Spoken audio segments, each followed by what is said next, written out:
அனைவருக்கும் வணக்கம். Shri Vidyabharathi matric higher secondary school, Chakkarampalayam, Tiruchengode taluk, Namakkal districts. So today கிளாஸில் என்ன பார்க்க போகிறோம் அப்படின்னா 12th மேக்ஸில் 5th சாப்டர் 2 டைமென்ஷனல் ஜாமெட்ரி இருப்பா எக்ஸசைஸ் 5.3 இருக்கு இல்லைங்களா, identify the type of conics அப்படிங்கிற ஒரு செக்ஷன் இருக்கும். ஸோ அதை வந்து நம்ம எப்படி ஷார்ட்கட்டாக ஃபைன் பண்ணலாம் அப்படிங்கிறத இந்த கிளாஸில் பார்க்கலாம்.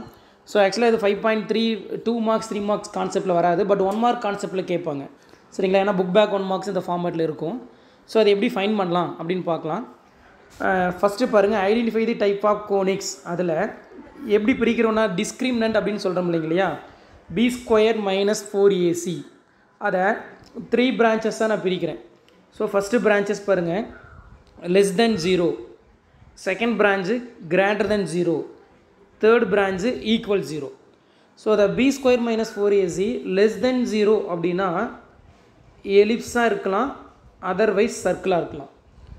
இதுவே கிரேட்டர் தென் 0னா ஒரே ஒரு ஆன்சர் ஸ்ட்ரெயிட்டாக சொல்லிடலாம், அது ஹைப்பர்போலா. ஈக்குவல் 0 அப்படின்னா parabola. Once again, B square minus 4ac greater than 0னா ஹைப்பர்போலா, லெஸ் தென் அதாவது ஈக்குவல் 0 அப்படின்னா பேரபோலா. சார் லெஸ் தென் 0 அப்படின்னா மட்டும் 2 கேஸ் அரைஸ் ஆகும். ஒன்று எலிப்ஸு, இன்னொன்று சர்க்கிள்.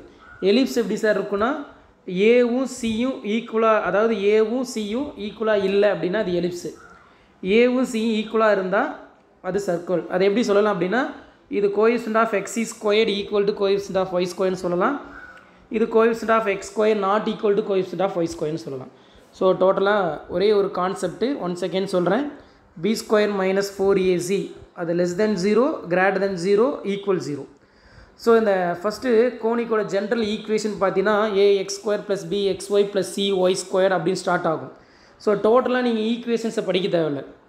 இங்கே பாருங்கள், எக்ஸி ஸ்கொயர் அதோட கோஎஃபிஷியன்ட்டு ஏ அப்படின்னு ஞாபகம் வச்சுக்கங்க. அதுதான் எக்ஸ்ஒயோட கோஎஃபிஷியன்ட்டு பி, ஒய் ஸ்கொயரோட கோஎஃபிஷியன்ட்டு சி. இது 3 மட்டும் நீங்கள் மைண்டில் ஃபிக்ஸ் பண்ணால் போதும். எக்ஸ் ஸ்கொயரோட கோஎஃபிஷியன்ட்டு ஏ, பிங்கிறது எக்ஸ் ஒய்யோட கோஎஃபிஷியன்ட்டு, சிங்கிறது ஒய் ஸ்கொயரோட கோஎஃபிஷியன்ட்.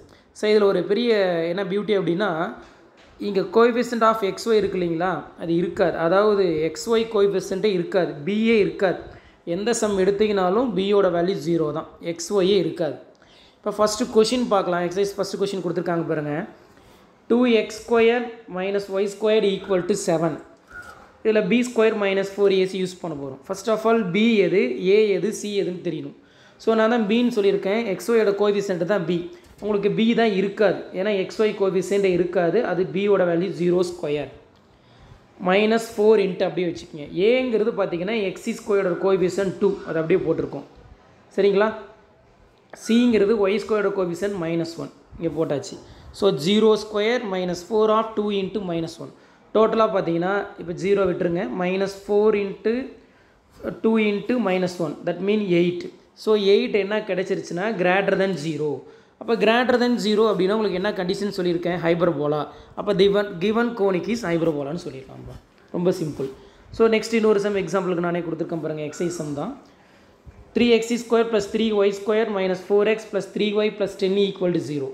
ஸோ இதுவும் B square minus 4ac apply பண்ணுங்கள். B square coefficient of xy இருக்காது, 0, மைனஸ் 4 இன்ட்டு எக்ஸி ஸ்கொயரோட கோஎஃபிஷியன்ட் 3, சிங்கிறது ஒய் ஸ்கொயரோட coefficient 3, minus 4 into 3 into 3.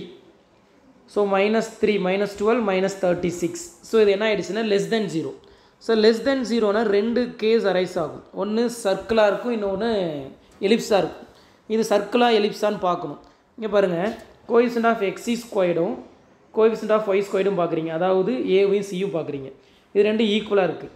So 2 ஈக்குவலாக இருக்கிறனால இதை நம்ம என்னன்னு சொல்லிடலாம்னா சர்க்கிள் அப்படின்னு சொல்லிடலாம் சரிங்களா.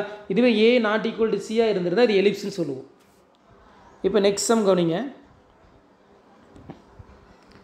3x square plus 2y square equal to 14. இது b square minus 4ac apply பண்ணுறீங்க. பி வந்து 0 தான். ஸோ ஏவோட வேல்யூ -4 இன்ட்டு ஏவோட வேல்யூ 3, சியோட வேல்யூ 2. ஸோ -24. -24 அப்படிங்கும்போது less than 0. Less than 0 2 case.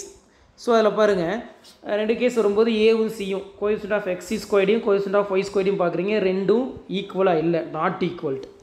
அப்போ தேர்ஃபோர் இது என்ன சொல்லிடலாம்னா எலிப்ஸ் அப்படின்னு சொல்லிடலாம். ஸோ டுடே கிளாஸில் கோனிக் செக்ஷனில் ஐடென்டிஃபை கோனிக் எப்படி ஈஸியாக ஃபைண்ட் பண்ணுறதுன்னு பார்த்தோம். அப்புறம் இன்னைக்கு கிளாஸில் ஹைபர்போலா, சர்க்கிள், எலிப்ஸ் வந்துருச்சு. பேரபோலா மட்டும் இருந்திருக்காது. நீங்கள் ஒர்க் அவுட் பண்ணுங்கள். பேரபோலானா ஒன்றும் இல்லை, b² - 4ac = 0 வந்தால் அது கன்ஃபார்ம் என்னன்னு சொல்லிடலாம்னா பேரபோலான்னு சொல்லிடலாம். ஸோ இது ரொம்ப ஈஸியாக போடலாம். புக்கில் இருக்கிற கான்செப்ட் வச்சு போட்டிங்கன்னா கொஞ்சம் கான்செப்ட் நிறையா இருக்கும். அது நீங்கள் அண்டர்ஸ்டாண்ட் பண்ணுறது கஷ்டமாக இருக்கும். ஓகே ஸ்டூடெண்ட்ஸ், நெக்ஸ்ட் கிளாஸில் வேறு ஷார்ட்கட் பார்ப்போம். தேங்க்யூ.